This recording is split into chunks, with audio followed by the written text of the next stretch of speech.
Hey everyone, I am home tonight and I didn't have time to do this on Friday. So, um, yeah, here I am on Sunday night doing this. So, yeah, the purpose of these videos again is to just help guide you in your preparation for the Bible study. So, um, feel free to stop it, slow it down, pause, whatever you need to do.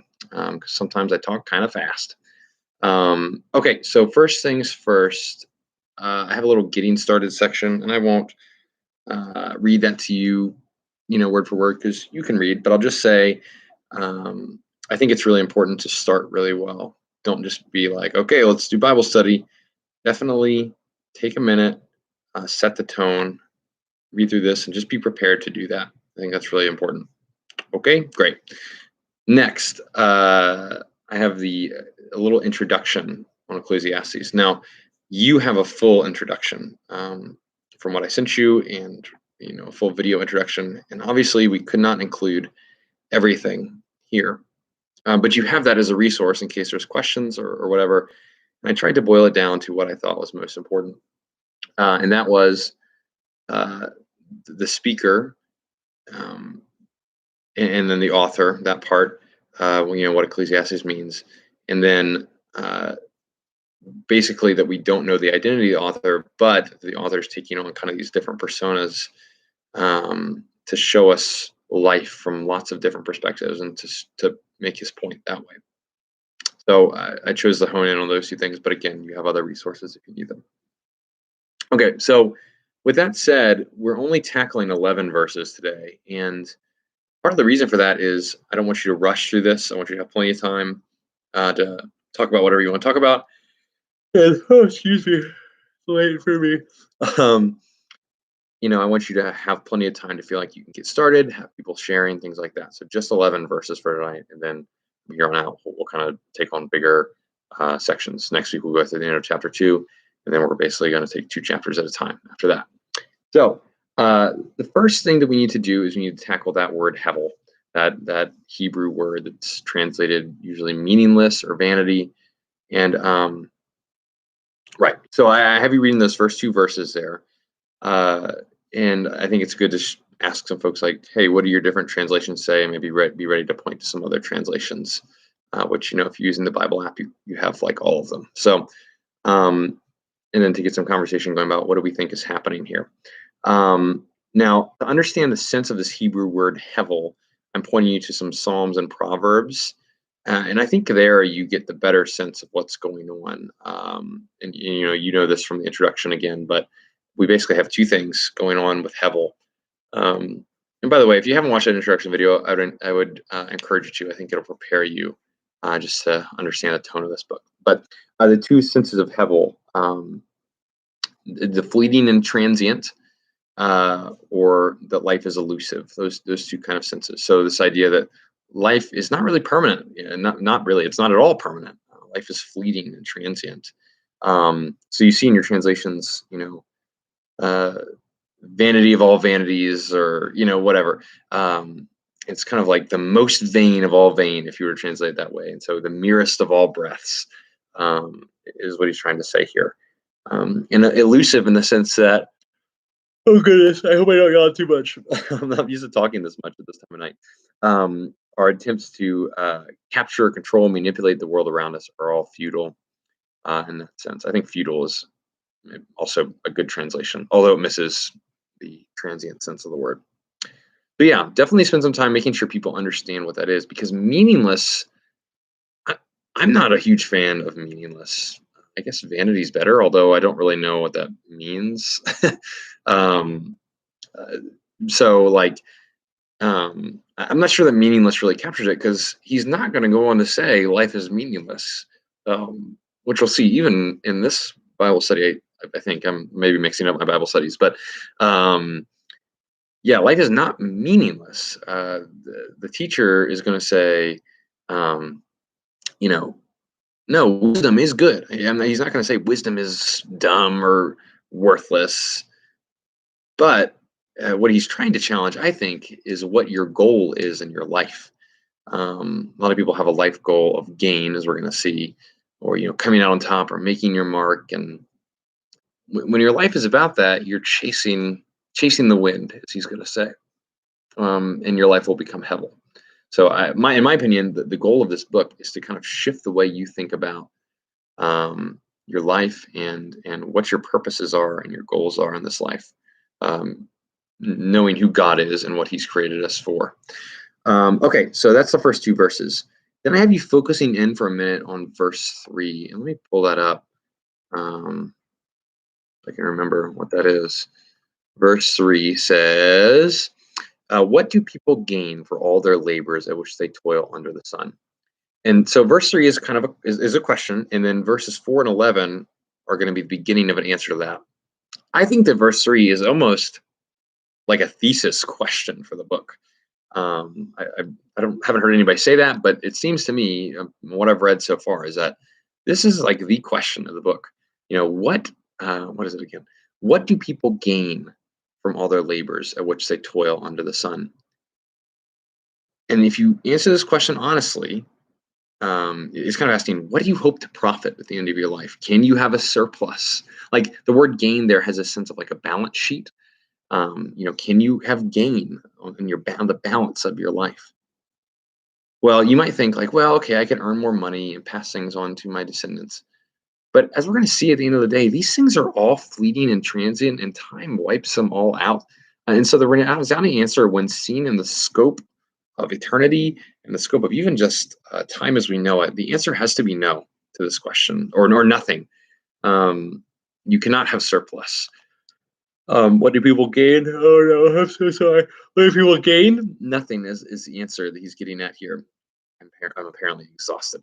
Um, in other words, and I was just saying this, if life is viewed as an opportunity for gain or influence to come out on top, uh, I think what we need to recognize is that we're going to use everything around us to that end. We start to try to manipulate the world, and our value and our sense of success comes from the things we can gain. This is materialism. This is the root of materialism.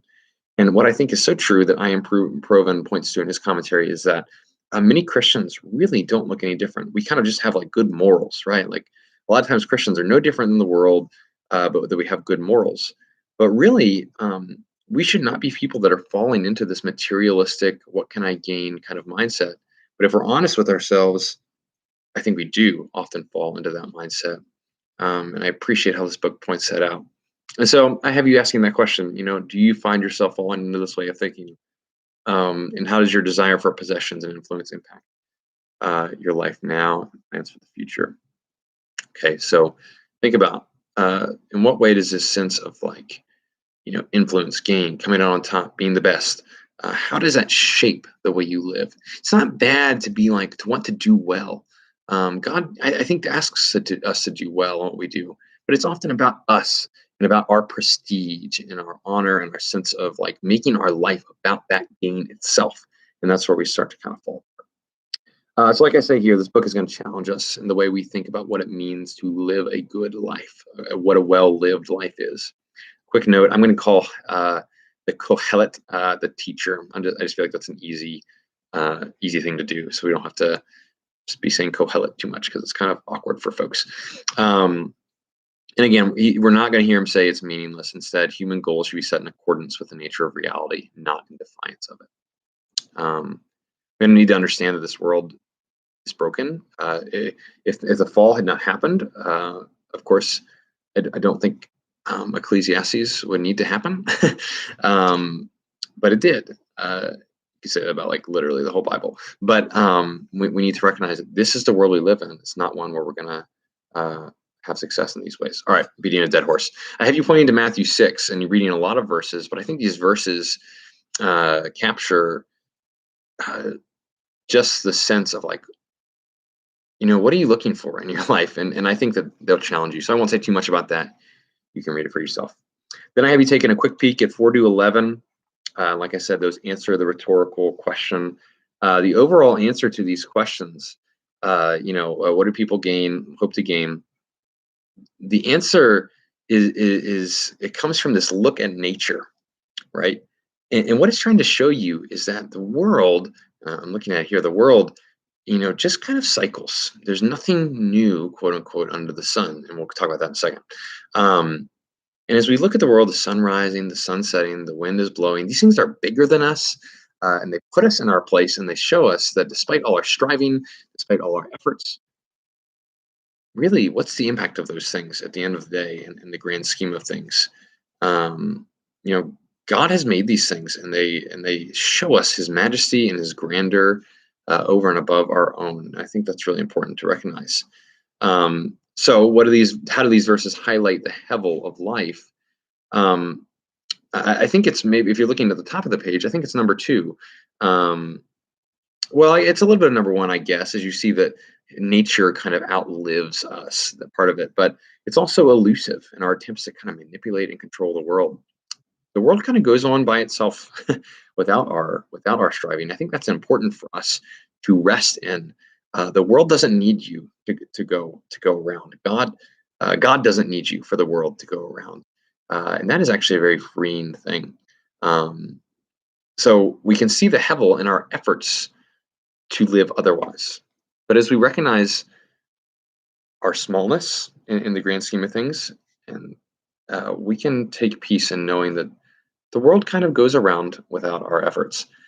One verse I want to point you to is verse 8. It says, "All things are wearisome, more than one can say. The eye never has enough of seeing, nor the ear its fill of hearing." When I read that verse, I said, "What?" It feels very different than the rest of the chapter. My friend Ian Provan helps me understand it, and I have a little summary there. Um, but the sense is kind of like these natural phenomenon, they toil on steadily without variation. Right? They just kind of keep going.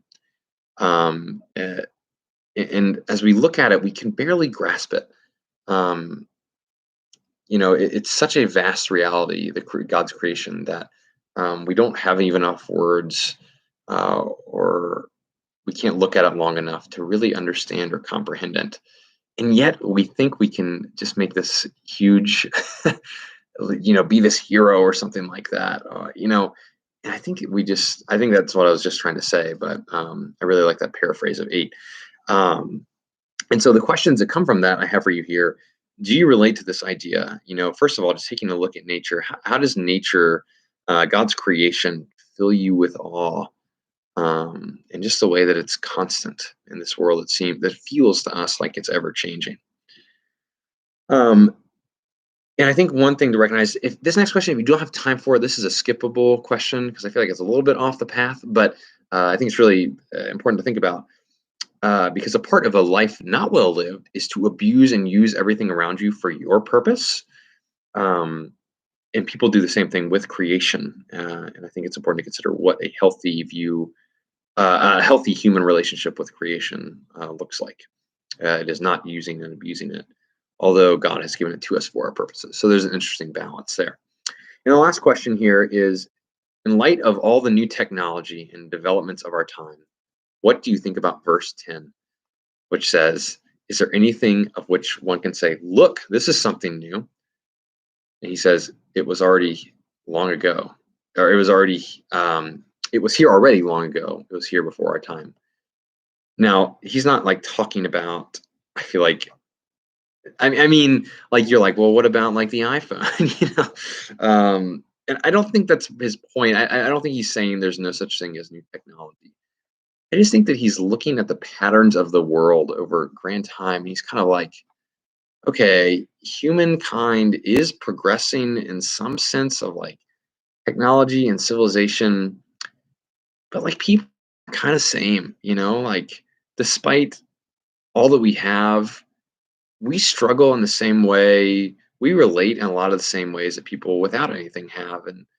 And despite all of our efforts at advancement and achievement, I don't know, it can't go but so far in the way that we live our lives. I think this is a really interesting thing to talk about in verse 10 here. So anyway, if you want to talk more about any of that, of course, I'm available. I have you ending with a simple challenge and you can read this for yourself, but I just like to encourage you to set aside half an hour this week and schedule it. I really encourage you to schedule it, like in your phone or whatever you do to schedule, to rest and to be with God. That means no phone, no work, no agenda, people. I like to go on walks. I would do that. Um, Whatever you can do. I'd encourage you to be in nature for this time, just to go out and see the creation and think about these things we've read in Ecclesiastes 1. All right, I'll close by saying this. Oh, and don't miss the notes. Those are just FYI for you, um, and to help you anticipate any questions that might come up. Last thing I'll say, I don't want you to hear me saying in this Bible study, and I hope you don't hear the teacher saying, like, don't try, you can't make, your life makes no difference. That's not it at all. I think that the point here is, if your life is about you and about you being great and about you kind of like making out on top, I think you've missed the point of what God has made us for. He's made us to be in fellowship with Him. He's made us to be in fellowship with others. He's designed us to care for the earth and to care for one another. Um, and this is all just in Genesis. So I hope that in the process of reading Ecclesiastes, you'll be able to kind of see your goals and aspirations for what they are, and have a healthy balance of wanting to do well, wanting to care for the people around you, and wanting to honor and fear the Lord. So that's all for tonight. I'm glad I stopped yawning. I'll say, and I always say, please, please, if you have any questions, chat with me. I am always free to chat. So, yeah, in your preparation, let me know what you want to talk about. Talk to you soon. Bye.